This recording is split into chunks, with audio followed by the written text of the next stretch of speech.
नमस्कार, ज्ञान सागर में आपका स्वागत है। आज हम कक्षा 11 से हिंदी पाठ्य पुस्तक अंतरा भाग 1 से कहानी उसकी माँ को पढ़ेंगे। इसके पाठ के लेखक पांडे बेचन शर्मा उग्र हैं, जिनका जन्म उत्तर प्रदेश के मिर्जापुर जिले में हुआ था। पत्रकारिता में वो सक्रिय थे। आज विश्वामित्र स्वदेश आदि के संपादक रहे हैं और उन्होंने बहुत सी कहानियां लिखी हैं, जैसे पंजाब की महारानी, रेशमी, होली इमारत, चित्र विचित्र, कंचन की काया, काल कोठरी, ऐसी होली खेलो लाल, कला का पुरस्कार आदि। चंद हसीनों के खतूत, बंधुआ की बेटी, दिल्ली का दलाल, मनुष्यवंत, ये सब इनकी कहानियां हैं। आत्मकथा उनकी है अपनी खबर, और उन्होंने महात्मा ईशा नाटक लिखा है। चलिए हम कहानी में जो उनके विचार हैं वो ये है कि उग्र जी प्रेमचंद युगीन कहानीकार है, इसलिए उस समय की मुख्य प्रवृत्ति समाज सुधार की थी। इनकी कहानी में वह मौजूद है। उसकी माँ कहानी देश की दुर्वस्था व चिंतित युवा पीढ़ी के विद्रोह को नए रूप से प्रस्तुत करती है। वह युवा पीढ़ी देश की दुर्वस्था का जिम्मेदार शासन तंत्र को मानती है और इस शासन तंत्र को उखाड़ फेंकना चाहती है। दुष्ट व्यक्ति नाशक राष्ट्र के सर्वनाश में अपना योगदान ही इस पीढ़ी का सपना है। यथार्थ के तूफानों से बेपरवाह यह पीढ़ी जानती है कि नष्ट हो जाना तो यहाँ का नियम है, पर संवारा गया वह बिगड़ेगा ही। हमें दुर्बलता की दल से अपना काम नहीं रोकना चाहिए। कर्म के समय हमारी भुजाएं दुर्बल नहीं, भगवान की सहस्त्र भुजाओं की सखियां हैं। नई पीढ़ी का यह विद्रोही सब जहाँ राज्य सत्ता से विद्रोह की मशाल लिए खड़ा है, वहीं इस पीढ़ी का बुद्धिजीवी समाज अपनी सुविधा के लिए राजसत्ता के तलवे चाटने को तैयार है। इन दोनों के बीच खड़ी है एक माँ जो अपना बेटा चाहती है, अपना लाल, उसकी खुशहाली। समाज के दो सिरों के बीच खड़ी ममतामयी माँ लाख कोशिशों के बावजूद व्यवस्था की चक्की से अपने बेटे को बचा नहीं पाती। पूरी कथा में व्याप्त तत्कालीन जनमानस, स्वाधीनता आंदोलन और माँ की ममता का सजीव चित्रण पाठक द्वारा उत्केलित करता है। पाठक कहानी शुरू करते हैं अंतरा भाग 1 कक्षा 11 की पुस्तक से। उसकी माँ दोपहर को जरा आराम करके उठा था। अपने पढ़ने लिखने के कमरे में खड़ा खड़ा बड़ी बड़ी अलमारियों से सजे पुस्तकालयों की ओर निहार रहा था। किसी महान लेखक की कोई कृति उसमें से निकाल कर देखने की बात सोच रहा था, मगर पुस्तकालय के एक सिरे से लेकर दूसरे सिरे तक मुझे महान ही महान नजर आए। कहीं गेटे, कहीं रूसो, कहीं मैजिनी, कहीं निस्टे, कहीं शेक्सपियर, कहीं टॉल्स्टॉय, कहीं ह्यूगो, कहीं मोपासा, कहीं Dickens, Spencer, Macaulay, Milton, Molière. उफ, इधर से उधर तक एक से एक महान ही तो थे। आखिर में किसके साथ चंद मिनट मन बहलाव करूं, यह निश्चय ही न हो सका। महानों के नाम ही पढ़ते पढ़ते परेशान सा हो गया। इतने में मोटर की पॉपो सुनाई पड़ी। खिड़की से झांका तो सुरमे रंग की कोई फिएट गाड़ी दिखाई पड़ी। वह सोचने लगा शायद कोई मित्र पधारे हैं। अच्छा ही है, मेहमानों से जान बची।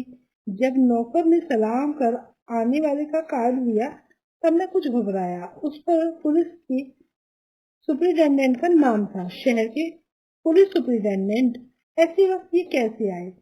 पुलिस पति भीतर आए। मैंने हाथ मिलाकर चक्कर खाने वाली एक गद्दीदार कुर्सी पर उन्हें आसन दिया।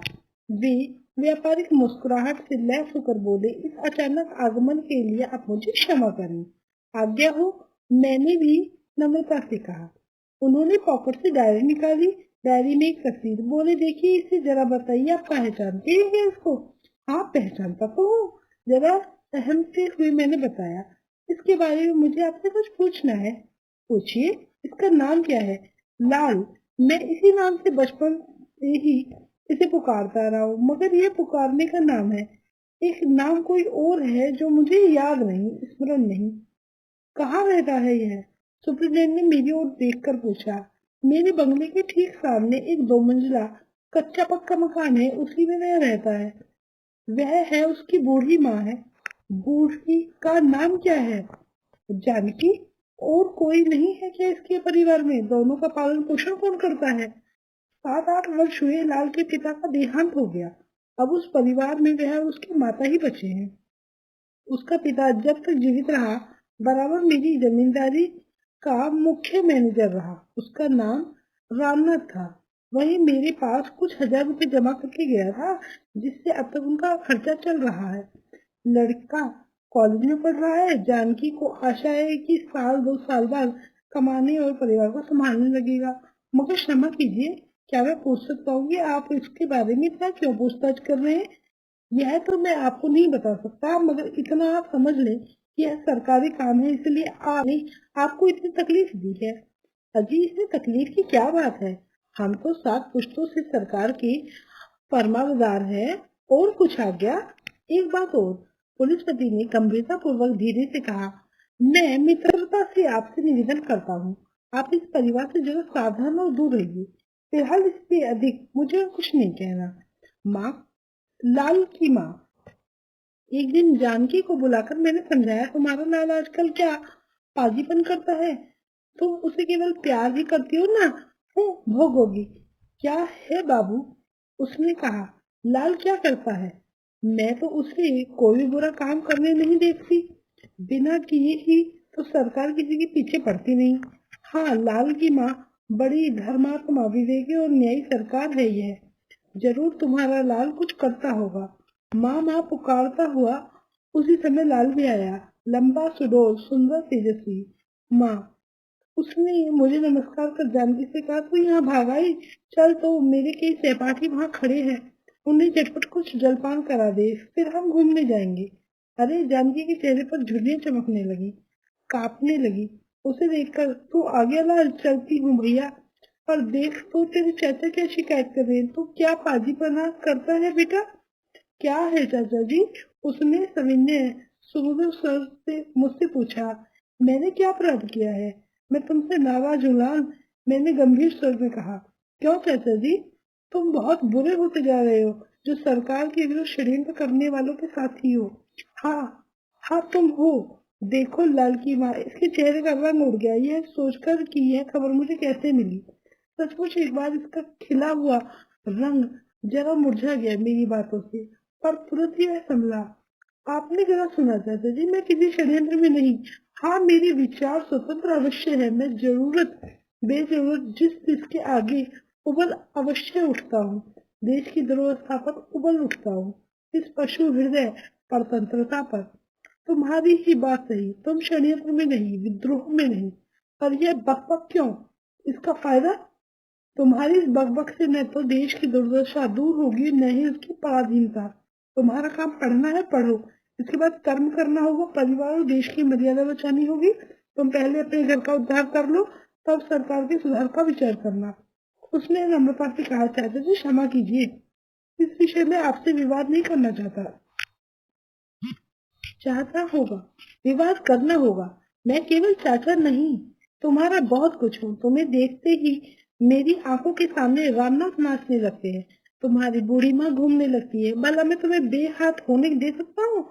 इस भरोसे मत रहना। इस पराधीनता के विवाद में चाचा जी, मैं और आप दो भिन्न स्तरों पर हैं। आप कट्टर राजभक्त, मैं कट्टर राजद्रोही। आप पहली बात को उचित समझते हैं, कुछ कारणों से मैं दूसरी को। कुछ कारणों से आप अपना पद छोड़ नहीं सकते, अपनी प्यारी कल्पनाओं के लिए मैं अपना भी नहीं छोड़ सकता।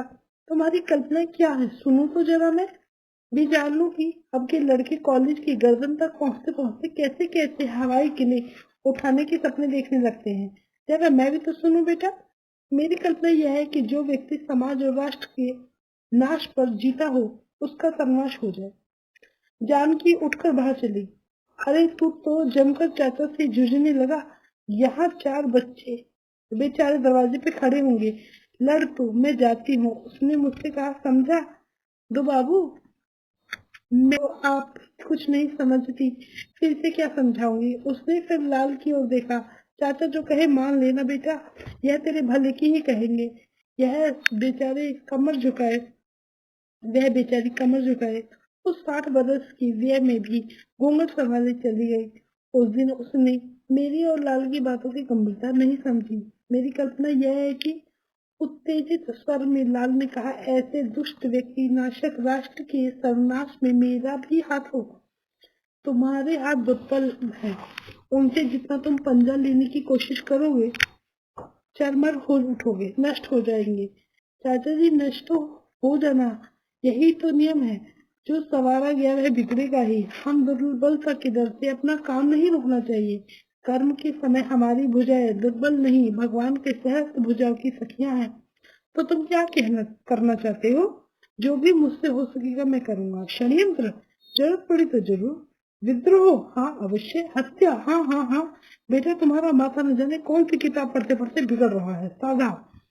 मेरी धर्मपत्नी और लाल की माँ एक दिन घर में बैठ के भी बातें कर रही थी कि मैं पहुंच गया। कुछ पूछने के लिए कई दिनों से मैं उसकी तलाश में था। क्यों लाल की माँ? लाल के साथ किसके लड़के आते हैं तुम्हारे घर में? मैं क्या जानू बाबू, उसने सरलता से कहा। मगर वे सभी मेरे लाल ही की तरह मुझे प्यारे दिखते हैं। सब लापरवाह।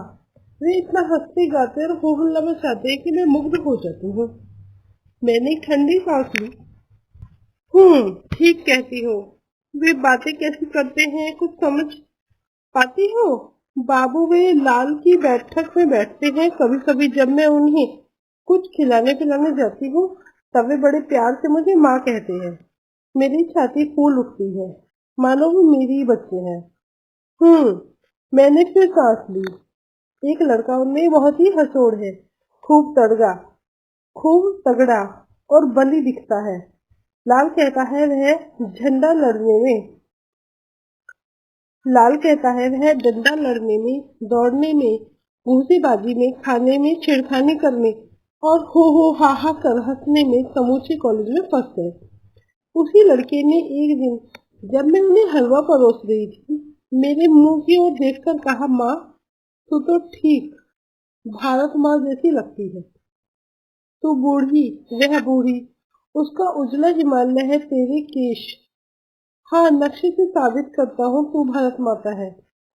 फिर तेरा हिमालय, माथे की दोनों गहरी बड़ी रेखाएं गंगा और यमुना, यह नाक विंध्याचल, थोड़ी कन्याकुमारी और छोटी बड़ी झुर्रियां जो रेखाएं हैं भिन्न भिन्न पहाड़ों नदियां हैं। जरा पास आ मेरे, तेरे केशों को पीछे से आगे बाएं कंधे पर लहरा दूं, वह बर्मा बन जाएगा। बिना उसके भारत माता का श्रृंगार शुद्ध न होगा। जानकी इस लड़के की बातें सोच गदगद हो उठी। बाबू, ऐसा ढीठ लड़का। सारे बच्चे हंसते रहे और उसने मुझे पकड़ मेरे बालों को बहार कर अपना बदला तैयार कर लिया। उसकी सरलता मेरी आंखों में आंसू बनकर छा गई।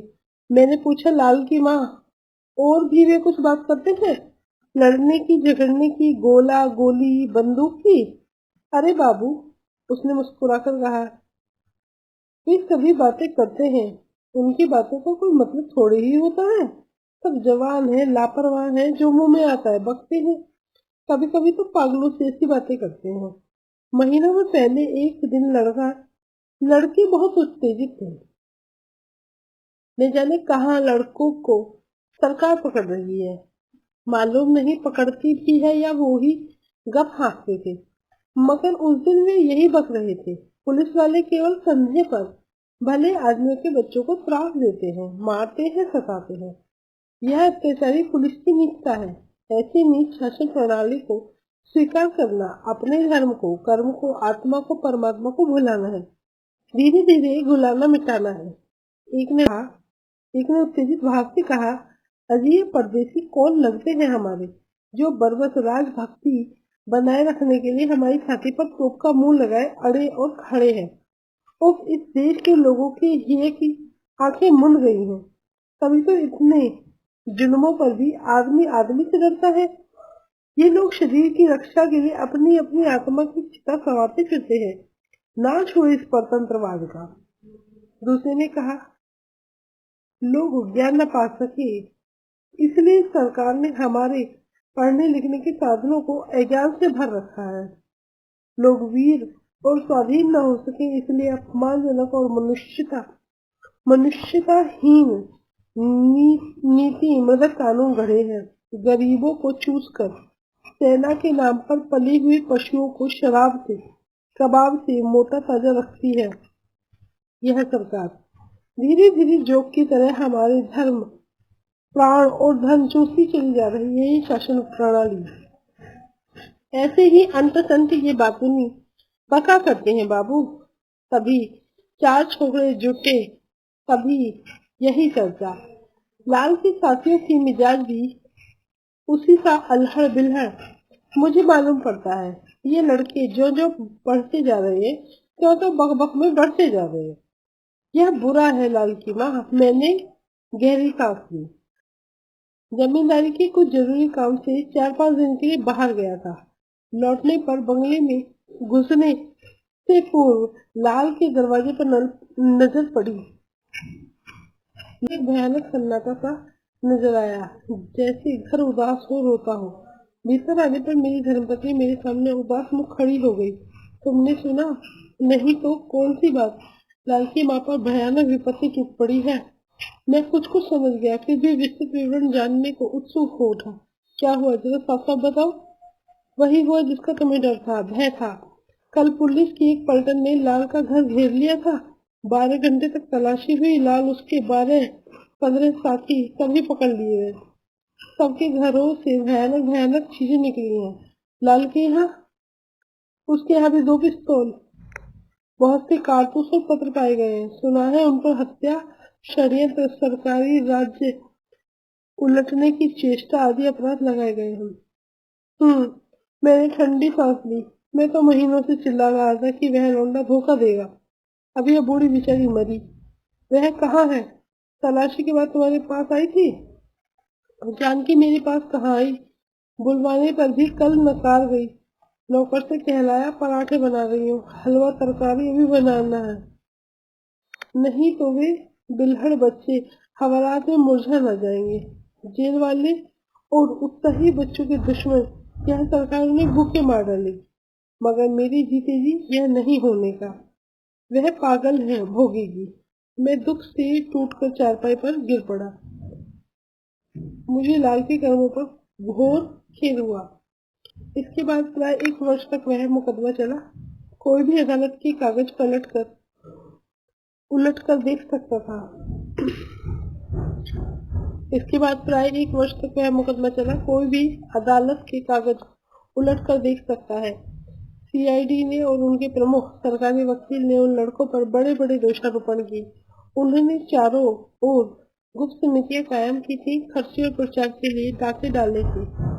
सरकारी अधिकारियों के यहाँ रात में छापा मारकर शस्त्र किए थे। उन्होंने न जाने किस पुलिस के दरोगा को मारा था, न जाने कहाँ, न जाने किस पुलिस डिपार्टमेंट को। ये सभी बातें सरकार की ओर से प्रमाणित की गयी। क्योंकि कहानी थोड़ी लंबी है तो हम इसे 2 भागों में बना रहे हैं।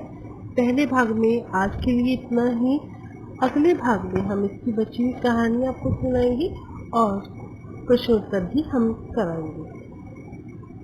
वीडियो अगर अच्छी लग रही है तो लाइक कीजिए, चैनल पर नए हैं तो सब्सक्राइब कीजिए, वीडियो को शेयर कीजिए। आज के लिए इतना ही। बने रहिए ज्ञान सागर में। धन्यवाद।